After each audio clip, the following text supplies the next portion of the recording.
So my mom and I are sitting there, blubbering men on each side of us, and she looks at me and she's like, I like him. Hello and welcome back to Calling in Sick. I'm Alex, and if you are listening, you can't see this tall glass of water sitting next to me, but if you're watching, meet Cooper. This is my husband. Hi, everyone. And he is joining me on this week's episode just to hang out, chat, so you guys can see the other half of me, the one that keeps me alive and running. Yeah, happy to be here. So, first and foremost, wanted to say thank you so much for all of the support and outpour of love this last week on the first episode. It's been really exciting to see. It's brought me a lot of joy, and I just can't wait to keep on going on this journey. So please continue to like, to comment on things, to subscribe and follow, and send it to a friend, family member that you think needs to listen to this show. So, I already told you Cooper's going to be on the show with me. The things we're going to talk about are really how we met, our story, and you'll hear this during the episode, but little sneak peek. Because I've been sick my whole life, and you guys learned that last week, should we start with maybe the story of how we met? Yeah. I like it when you tell it, so you can have the honors. This was not part of the script. We're going off script, baby. Well, we met at SMU, where you're a year older than me, so Cougar. You were already had your first year under your belt. I was coming in. One of my best buddies, Bronson, and his older sister and you were friends, and I obviously didn't know you yet, but we're going out to meet Bronson's older sister, so we were going to this like really popular kind of undergrad bar. The go-to yeah. bar that's like every school has. Yeah, just like the classic that everyone goes to. And it was our first time going there, and it was very exciting. I think it was like the weekend before classes started. I think maybe even like the night before classes started. I think it was the night before. No, we wouldn't drink the night before school. Oh my gosh. Yeah, and we got there and, double doors kick open and saw Bronson's sister, who I already knew, and she was walking towards us, and next to her was you, just a hot blonde floating towards me, and that was our first meeting where we didn't really interact at all other than a quick hello. And I said welcome to college. Yeah, and that was it. Yeah, big conversation. Really planted the seeds of, hello, I'm Alex. But we lived in the same dorm. So we spent a lot of time together. We played cards. We became quick friends. I actually found our Facebook messages to each other because you hadn't asked for my number yet. And it was a group chat between Bronson, Cooper's roommate, myself, and Coops. Well, we continued. You're just fast forwarding. We I continued crossing paths because we Yes. found out we lived in the same building. Yep. And you were friends with my best friend's sister, and kind of. I quickly attached to you guys, I would say. We hung out a lot. Yeah, we hung out. Yeah, it wasn't like paths kept crossing. It was like a lot of hanging out. Well, it became more intentional over time. That's true. So we have this Facebook group text where it's Bronson, Cooper, and I. And I'm like, hey guys, who wants to pregame? Let's play like King's Cup or something like that in my room. And Cooper's like, so down, can't wait. And Bronson goes, being the best wingman best friend to you, why are we in a Facebook group message talking about this? And Cooper goes, oh, good point. Then responds again. And then I go, oh, make a group chat for us. And Cooper goes, oh, I know why we don't. I don't have your number. And then Cooper so suavemente goes, and you see, Bronson, that's how you ask for chicks' numbers. And that is like the quintessential Cooper being a goober, but very cute. And then we moved into the texting part of our relationship. Yeah. And I would say like the first semester of knowing each other. Of friendship. We were friends. Yeah. And we had both came out of relationships. And so we were both in like single mingle mode, I would say. You were a freshman, and so you wanted to be a freshman, obviously. And I think everyone else could tell that we were fighting kind of like crushes on each other. There was definitely a public awareness that we Yeah. had a little bit of a crush. We I had some think. banter. It was banter, and we were Yeah. chatting, and we had our messages and stuff like that. Yeah. We'd go and hang out in your room and play cards and Well. go to events and all True. that stuff. And it was so exciting when we got to hang out. Like, I remember the feeling of butterflies, being like, oh, God, I have butterflies for this. I have butterflies for this freshman kid that I hardly know. I just got out of a relationship. What's going on? So we tried to avoid the feelings for a while. This awesome event called Celebration of Lights. And that's like, they put this big Christmas tree in the middle of campus. They light it up. There's singing. It's gorgeous. And that year it was really cold. And I remember I wanted it to be like an event for us. So we all got kind of dressed up, and I got peppermint schnapps and hot chocolate stuff. And you immediately went into like co-hosting mode with me for that. And I remember thinking, ooh, I kind of like that. And then you kept taking care of all my friends, like making sure they had their hot chocolate and were warm enough and blah, blah, blah. And you went back and forth to the dorms to give us refills and stuff. And it just was very precious. That was fun. That was really fun. And then we moved into Christmas break, where we moved from texting to, man, I really miss you. Let's FaceTime. Yeah. And just like a solid kind of continuation and our friendship growing into more. Do you remember that first FaceTime over winter break? No. Boys, what are you going to do with them? Their memory is that of a, Do you? yeah, of course I do. Okay. I was sitting on the yellow couch in my kitchen in Indiana, and it was so freaking cold outside, like -20 with wind chill. And you were at home in sunny San Diego wearing like board shorts. I think had just came home from the beach, sun-kissed, and your mom walked behind you, and she was like, "Who's that?" And I met your mom on FaceTime. And then I was like, well, you're going to meet my parents then. So then I went and pulled my parents out, and you met them. Oh, It was really cute. that's nice. And I remember my parents being like, so do you like him? Like, you're talking to him a lot. What's going on? Yeah, I'm like, no, remember that. no, we're friends. And then we entered second semester freshman year. The banter continues. You start pledgeship, initiation night. And I remember at that point, I remember the night of initiation night for you. And I looked at my friends and I was like, I'm kissing Cooper tonight. It's happening. The banter has gone on for long enough. We're exploring this. So then anyways, the friendship turns into a flirtationship. We're kind of seeing each other. We're hanging out a lot. And I think we said I love you to each other before we even started dating. Yeah, we had built up like a relationship before we were in a relationship. Yeah. And then I went abroad. Australia. Woo! 15-hour time difference? Yeah, Something ridiculous. I don't know. Like It was like I was waking up, you were going to bed, and vice versa. a lot of FaceTimes where we're both, or one of us is falling asleep and one of us is just starting the day. Yeah.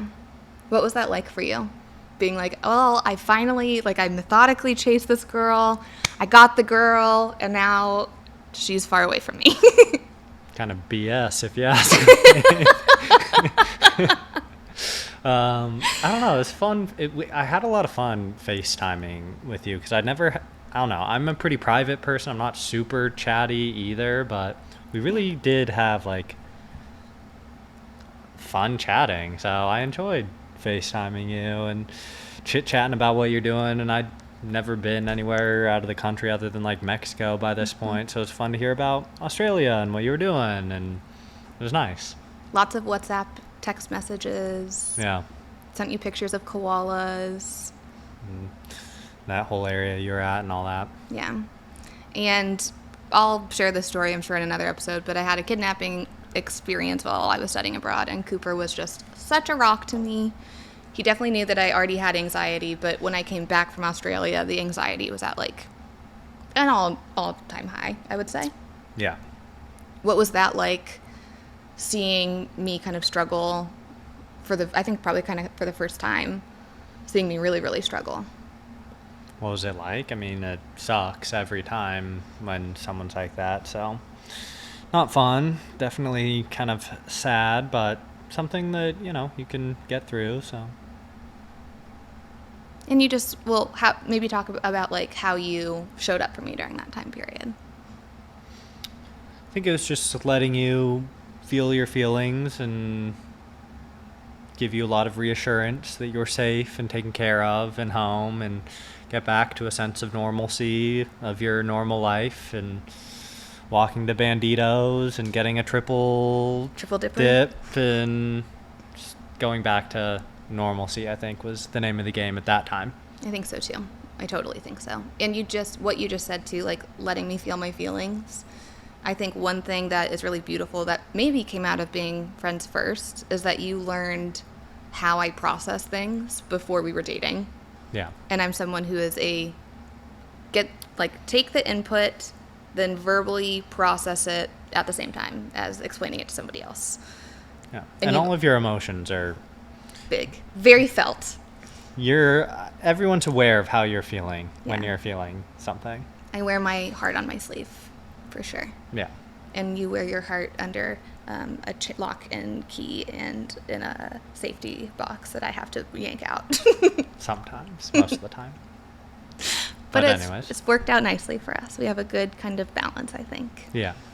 I take up most of the oxygen in the relationship. It's our natural dispositions, though. You're more chatty. You're more emotionally vibrant. You're a lot. No, I didn't say that. You said that. And I'm the other way. It's complimentary. But I wouldn't say you're super quiet. Like, you are a very social person. You are someone that gets energy from being around people, I think. You enjoy having deep relationships. You're someone that has had best friends since you were a little kid that have lasted the test of time. You're deeply, deeply loyal to your people. And in the right settings, I think you are the same amount of, what's the word? Not ambiguous. Gregarious? Gregarious. Oh, you literally read my mind. That's the word I was trying to think of. You're equally gregarious. Well, thank you. Yeah. It's fun to be around, too, when you're in that. Well, you're fun to be around at all times. That almost came out wrong.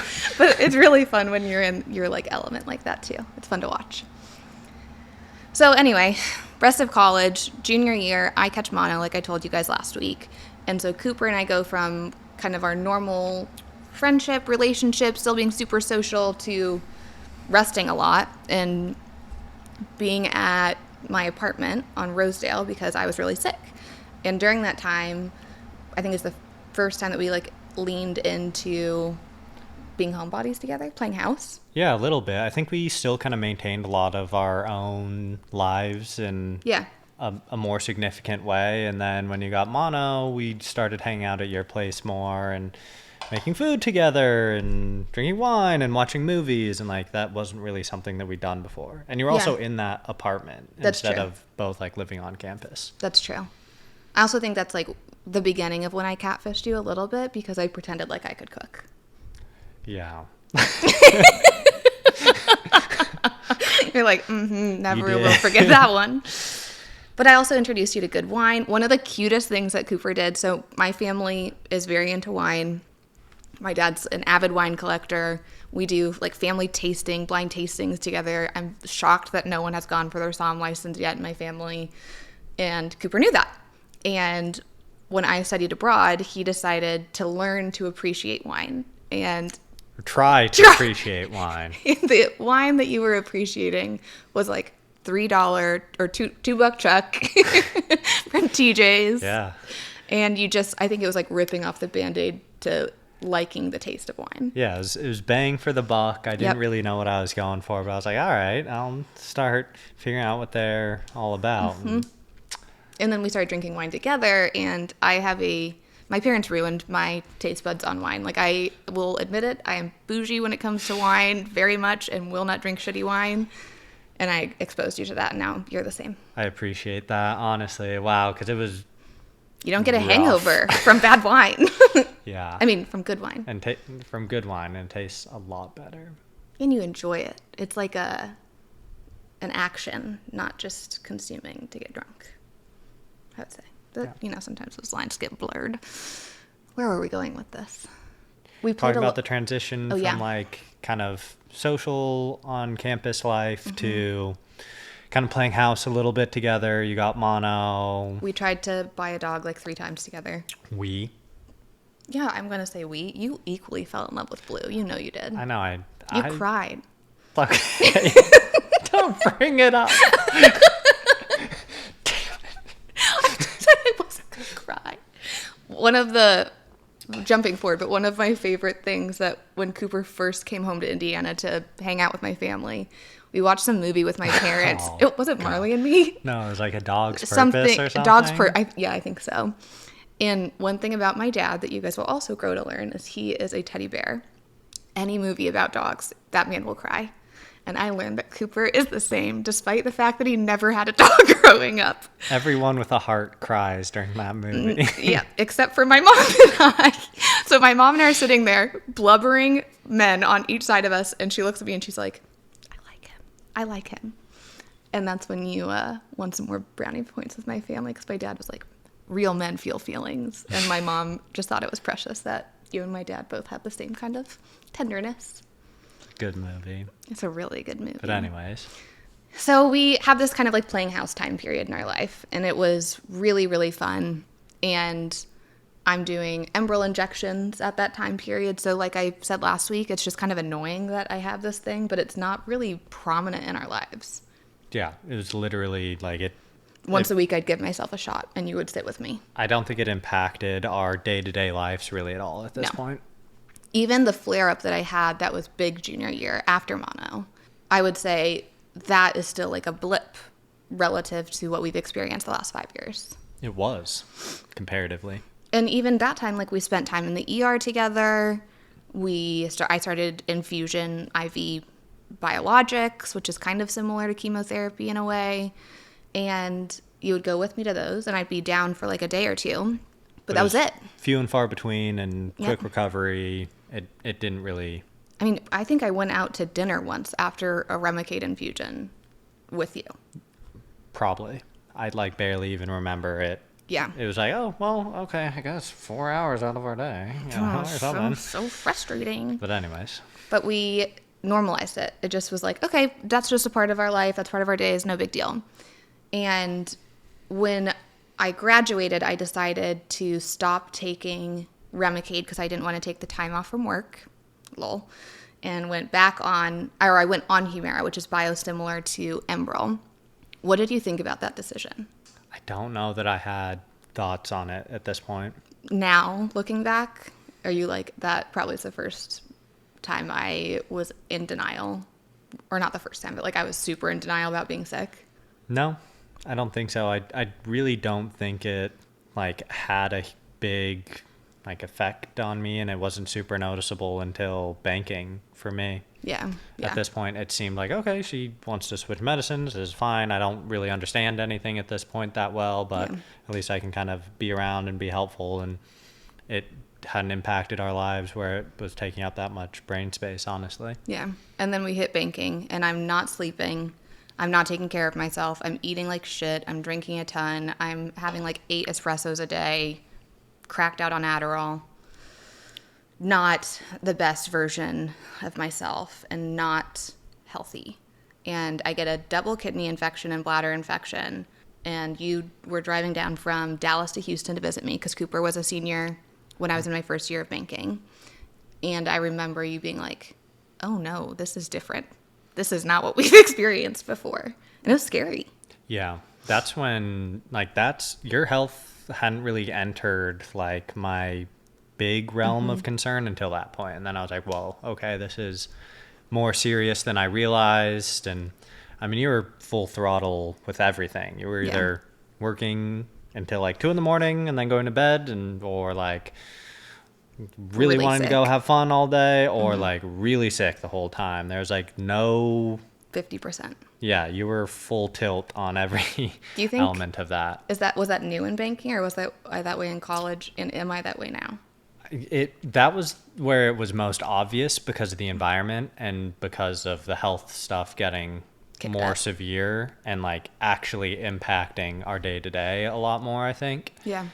And otherwise you're still like, you're very committed. So like you still go full tilt on stuff and get like really into it. But Last week, yeah, overdid it every single day. yeah. But at that time it was like everything was full tilt, you Yeah. know, and it was Yeah. just like a really extreme environment and time. Yeah. And then, like per what Cooper was saying, I was full tilt on finance in my career. And so I had these really big dreams that started in college, I would say, of like being either a career investment banker or running a hospital as a CFO or just something big. I wanted my name in the Wall Street Journal or the Financial Times. I wanted to be this woman in finance that like made a difference for other women. And I had gone through private equity recruiting, and I interviewed, and I set my sights up high like I always did, and I wanted to be at one of the top kind of like bulge bracket private equity firms. And so I got an offer to join KKR, which was probably like the most proud I had been in my whole school, education, pursuit of career. It was the feather in the cap I wanted, and then all of a sudden, like the rug gets pulled out from underneath me with my health, and I realize I can't do it. Yeah. Was that surprising to you when I called you and said I'm not going? Definitely. I mean, I've always been an extremely hard worker. I knew your goals, and you'd put so much into achieving them in school. I would like study until 10 p.m. every single night and then meet Cooper at the bar. Yeah, like, I don't know. You're the most committed person I had ever seen, like insanely hardworking.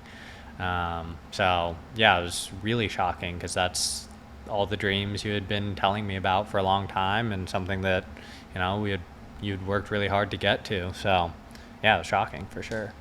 I think it was shocking to me too. And I don't think I put enough, weight's not the right word, but I just didn't think through what it meant to like my mental state, not being able to do that, making that decision, quitting banking early, leaving private equity dreams and goals.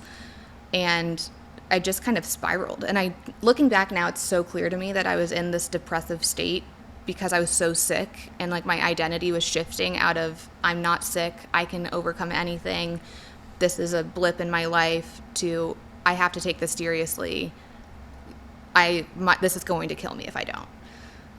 And I didn't process it in the way that I wish that I could have. I didn't have the tools to do that because I didn't have the diagnoses, honestly, to like make that concrete and seem reasonable. At this point, it just seemed like I had a shit ton of symptoms, and to myself, I thought I was being a baby.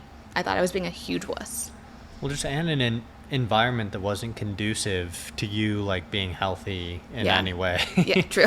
Really. So it was like a self-perpetuating thing where it's like, this environment's just, like, not going to work for me. Yeah, very, very much so. So then I moved to Austin, and I made a really siloed decision on that.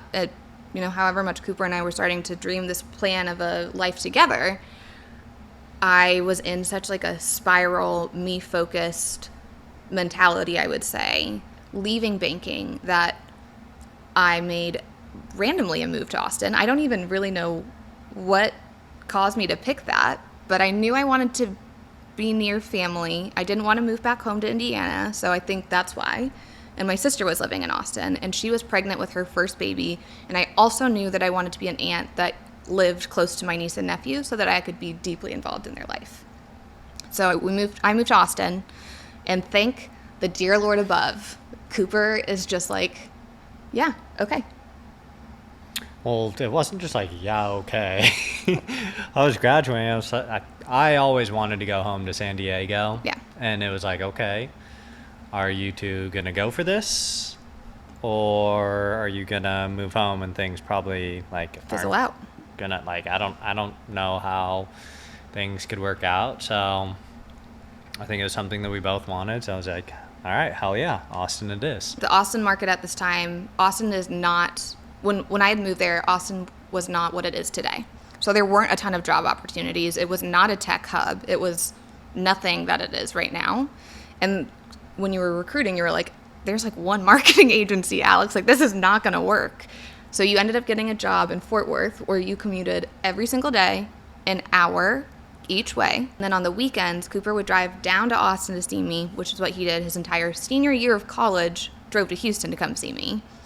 And we just kind of took life by the horns and kept going. But it was almost like that mono phase again, but with like a darkness around it.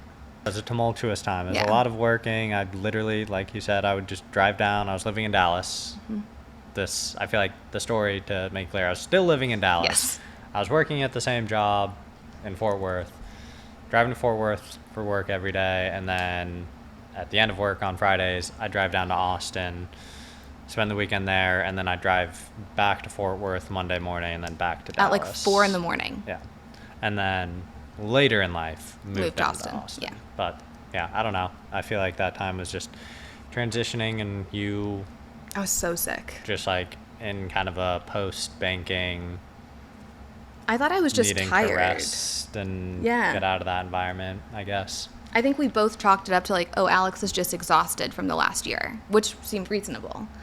But how much I was sleeping, how little I was doing, the fact that I couldn't even walk. So I had just gotten Knox also, our dog, our first dog, who is sleeping right here on the couch with us.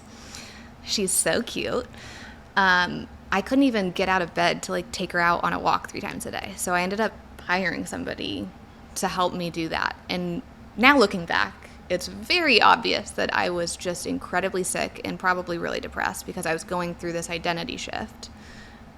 But at that time, it just was, I'm just really tired. Which I think is something that a lot of people can resonate to, that when you're first starting to get intense symptoms that are like life-changing symptoms, you can have an excuse for every part of it and make it seem normal. And from an outsider perspective, it was like, okay, she just like kind of quit her job, moved to Austin without saying anything. It seemed like you were just kind of midlife like, crisis. yeah, it was like, okay, they're just having their midlife crisis right now. Yeah. But then we do our first holidays together with each other's families. You do Thanksgiving with mine. I do Christmas with yours. And it's very clear that things are getting more and more serious. And that Christmas, when we were at home with your parents and your sister and her husband, I had strep. And we didn't know it. And so I didn't go to the doctor, because in banking, I didn't go to the doctor that often. And when I got home, back to Austin, I was like, okay, I think I need to go get tested. Basically, I hit the perfect storm of stress, probably environmental toxins, I'm sure, and infection. And I developed vasculitis. And that started with a bump on my foot that you would come down and I'd be like, will you give me a foot massage? I think I have plantar fasciitis. Yep. Like, we really didn't think it was a big deal. No. At all. But looking back now, all of those symptoms together, lump on the foot, that was that level of painful. Why was I not going to a doctor? I mean, it seemed just Weird. It was just weird. Your life was already in transition. Like, it was kind of just a tumultuous time, and your feet were hurting. You know, I was like, okay. It's February of 2019. I get a call. I get diagnosed. Cooper comes home. You finally get it all checked out. And 2 weeks later, you proposed to me. Our life was still going forward no matter what, you know, so a little foot problem and all that was going to be all right. Do you think it actually hit you how serious it could get with vasculitis at that time? I remember it was like right before our wedding, like kind of right around like an actual different diagnosis than what we had thought up to that point. That's when it became like really serious for me, I think. What made you want to be on that ride? Because I think not everyone chooses to do that. I mean, it's not wanting to be on that ride.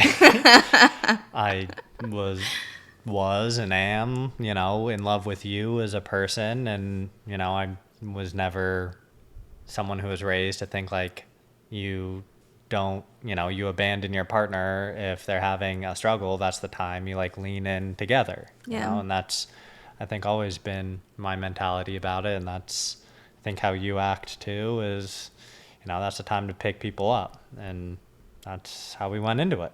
I love that. But I also do think like a lot of people pre-marriage it's easy to say when things aren't easy or there's friction in life that it's a sign to not do it.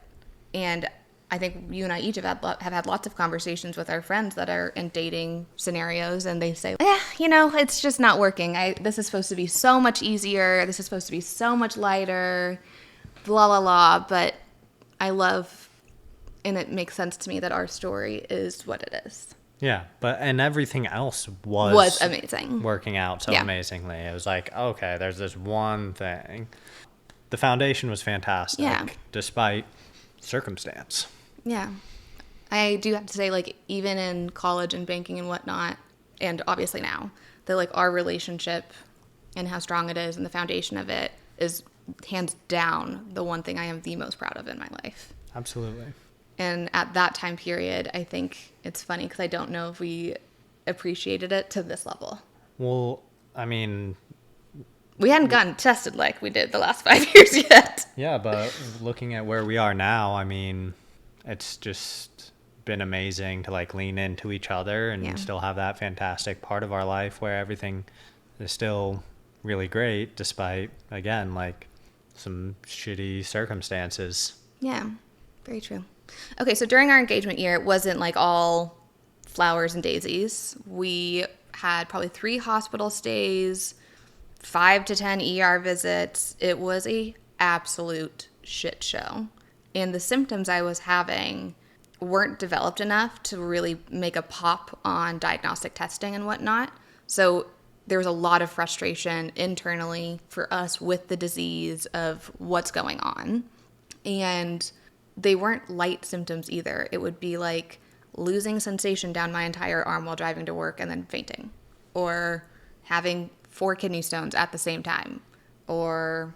And none of it has seemed to be consistent. No. Like, very... They just popped up randomly. Totally random different things. It's like, okay, you're not just consistently having, like, a racing heart. It's like, okay, that one week, something else the next week, something else the week after that. It was exhausting. Literally exhausting. But that is the reality of having a systemic disease, that you're going to have shit that pops up left and right. And once that starts snowballing, that snowball just gets bigger and bigger and bigger. And we absolutely experienced that. Yeah. And how are you, like, thinking about communicating all that with me as we're going into this? I mean, there's a lot of focus of, okay, as, like, a person who's not sick, how do you feel about going into this? Were you, like, nervous to tell me about what was going on? No. Did you know what to say? No. No to both. I wanted to tell you because you were and still are my home, my place of comfort. And so, like, right when I got diagnosed, you were the first person I obviously wanted to tell, because you calmed me down in a way that no one I've ever met can. And you make me have, like, peace in my life even when I'm scared. And I think the first time I noticed that with you was after the kidnapping thing, and I was having awful PTSD. You bring everything back to center for me. So no, I wasn't scared about telling you. I was, like, probably anxious to tell you. And how I was processing it or communicating it, not well, that's for damn sure. I was trying to be normal and pretend like that wasn't happening. I was refusing to accept the fact that it was taking control of my life. I would not stop working when I definitely should have, at least for that time period. And yeah, I think I was in that, the grief stage I talked about last week. I was in the denial anger bucket for sure. Yeah, and this time all around, leading up to and after our wedding, that was, like, one of the most intense health times for us. Yeah. 'Cause we also didn't have, like, our same kind of toolkit perspective. It felt like everything was out of control. Yeah. So many ER trips. It's because everything felt like an emergency because we didn't have answers around what was totally going on. And like the symptoms we shared, like if your heart rate's hitting 201 and you're sitting down watching a movie, any person without an autoimmune or chronic illness and has just that, you're probably going to the emergency room if you're having that and chest pain. So what were we doing when we weren't in, like, health panic mode? We were having fun. We saw our friends, the ones that were able to kind of scale back the spoon usage, hangouts, was great. We spent a lot of time in my sister's backyard with her family. Mm-hmm. We did a joint bachelorette trip together. We lived in downtown, so people came to us very easily. That was like... kind of like the stop-in part for our friends as they were going out. Yeah, that made being social really easy and helped during that time. I think so too. And then we got married. And I think everyone was like holding their breath if I would make it to the wedding day and be able to walk down the aisle physically on our wedding day. But I did it. Yep. Even though I had walking pneumonia. And then I Irish exited our own wedding because I felt like asshole. Yes. But it's still amazing. It was. Then we went to Miami for our honeymoon, 5 days, laid on the beach, read, got a lot of sun, and that sun exposure lit up my vasculitis. We came back, and it was like, buckle up, baby. I think things were percolating going into that. So true. I was pushing through a lot. Yeah. Yeah. And then March rolls around of 2020. I get appendicitis, get my appendix removed on Friday the 13th, and we leave the hospital on Sunday the 15th, and the entire city of Austin is shut down because COVID has been announced and it's a stay-at-home order. And it was like we entered a fucking apocalypse. It was so creepy. Driving out of the hospital, which is like in the middle of downtown, it's like impossible to drive through there, and to just see like no other cars at any intersections or people was unnerving. Really weird. Really unnerving. And so then we're in lockdown, and I'm super immunocompromised on chemotherapies. And while everyone else is starting to get stir crazy and cabin fever, Cooper and I are like, we are trained for this. We loved it. We loved it. We started having theme days just for the two of us. I feel like that was the time when we like learned to entertain ourselves and just be together, and like that part of our relationship really blossomed, and it was actually perfect timing right after our wedding. It was like, okay, like it's just you and me, let's make this as fun as we can, figure it out. I think that's something that we've carried through really well, and like something I still love doing with you when we do, and we just have so much fun, just you and me together, and make things up to make staying at home like more something fun. That can be really enjoyable. Yeah, I think so too. Instead of like, oh, we need to go out and see friends and stuff, to think we're having a really fun life. Yeah. I also think it made us not grow like resentful of being sick, or you resentful of me being sick, because I think it's really easy, and a lot of couples experience this, when someone's sick and all of a sudden they're like, their relationship changes 150 degrees or 180 degrees, and you're maybe not married to the same person that you technically maybe were beforehand, or it's a different aspect that becomes more prominent of that person. But I feel like you learned to love all aspects of me, maybe because of like how our story went. That's what I'm thinking. And because when shit did get hard, you like made it a priority to make joy a priority. Definitely. Even when I couldn't. Yeah, and I think you do the same for me. And we've been together for a long time, or known each other for a long time. Like, we've been able to see each other grow through different phases of life. So it just felt like another, like, oh, I'm seeing us like grow through this part of life together. And yeah, just like having fun and being goofy and enjoying each other's company has been a constant throughout. It's been awesome. And you've also like allowed me to experience all of the feelings that come with getting diagnosed, being sick, the identity shift, the frustrations of not trusting your own body, of being scared of your own body, and just held me through it all and helped me get through it all one day at a time. And I think that can be a challenge too, like when your partner is so low for so many days in a row and it's just like an Eeyore season, but not letting that get to you, one, and then two, not forgetting that that's not me. Yeah. If that makes sense. Yeah, like. And then helping me find help. Yeah. I mean, I think that's, as a caregiver, it's been something really important that I think not just as a caregiver, in arguments as a caregiver, in intense health situations, it's like there's the person, and then there's like the situation, and then there's reactions, and it's just trying to like realize, oh, like this person is acting this way because of this situation, and like trying to not be personal, like don't take things personally, and recognize like it's just something that you have to face, that's a thing, and it's not the person, if that makes sense. And that, like, your ability to do that is so impressive to me, because one, it's so easy to take things personally, and two, you didn't put like the weight of you processing my health onto me. I didn't ever feel guilty about being sick with you.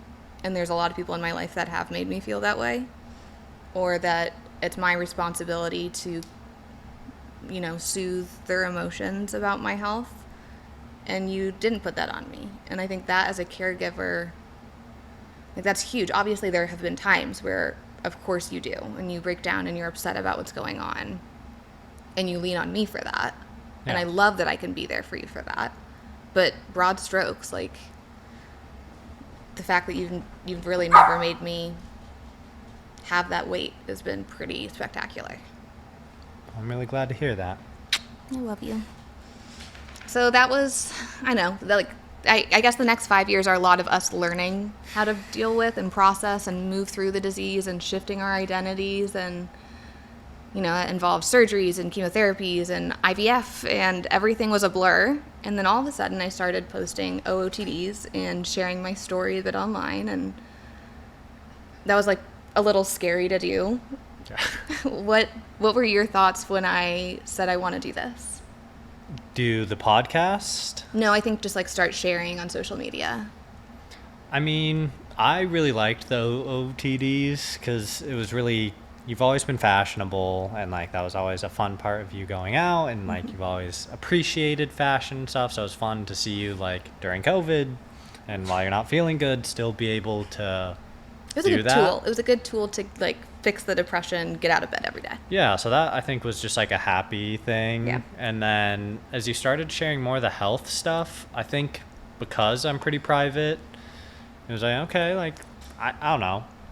It's not something I would choose to do personally, but you are more of a sharer, and like I think we both try to intentionally give each other space, autonomy, to be ourselves. Yeah, so it's like, okay, like if you want to share this, and it made it something where it wasn't as isolating and stuff like that, I could see the good in it. And you know, I think I've always kind of been in the background, but it's good for you, and I liked it. And it made me able to connect with other people that were sick, and I think that was like one of the biggest perks out of doing it. Yeah, someone else to talk to. I mean, I love being like a listener and supporter, but it is good to have other people to kind of move the pieces around a little. Yeah. Yeah. And I also realized that, and I think you said it, was like, you will support me, you will love me, you will be my rock. You also will never be able to fully understand what it's like to live in my shoes and feel what it's like to be in chronic pain every single day, where literally there's not an hour in my day where I'm not in pain.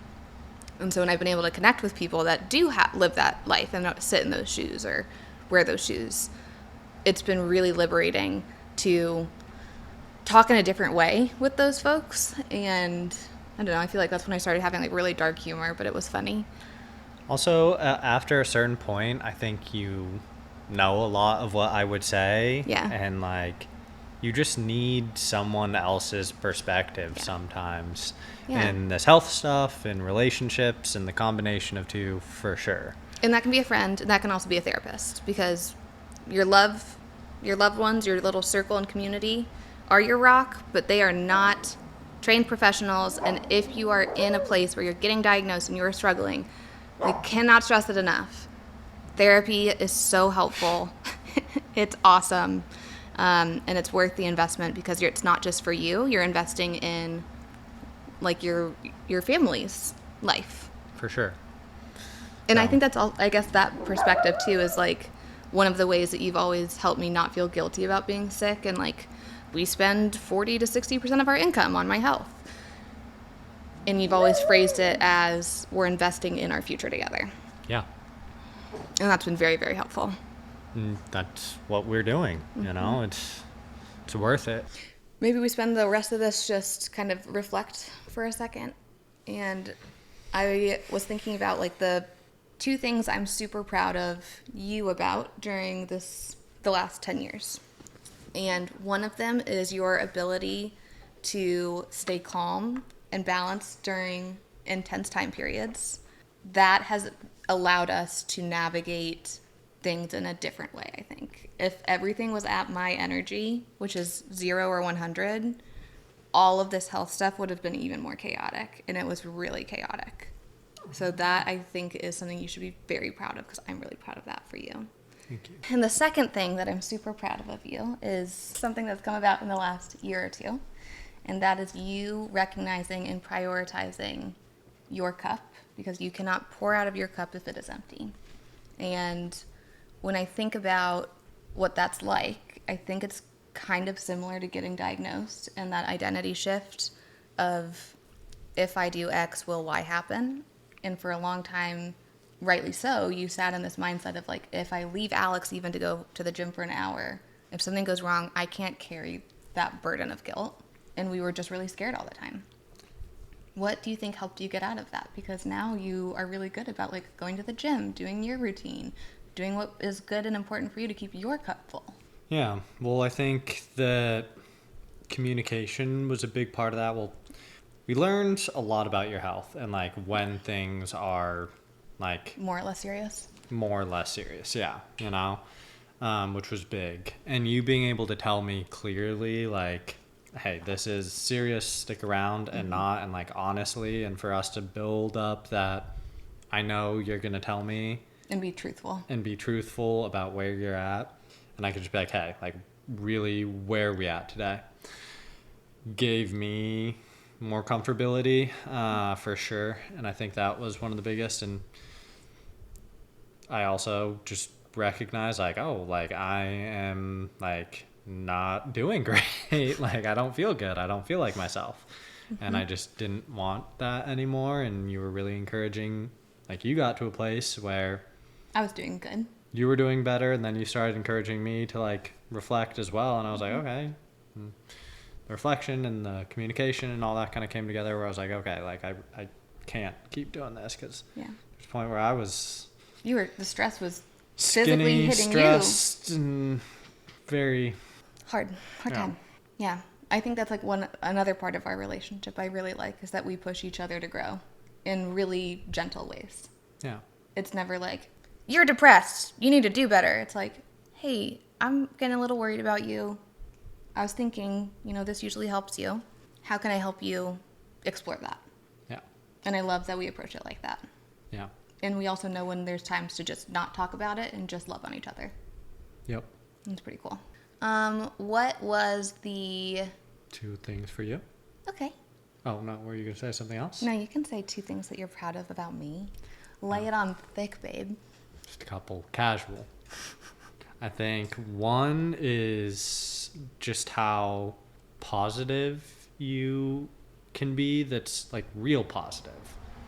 Not like fake positive, if that makes sense. I think throughout a lot of really difficult stuff, you have intentionally reflected on being like joyful and how that presence affects those around you, and instead of like getting beaten down and like giving up your goals and like being sad all the time, like you have consistently fought to like be the joyful person that you naturally are. Thank you, honey. And I think that's super admirable.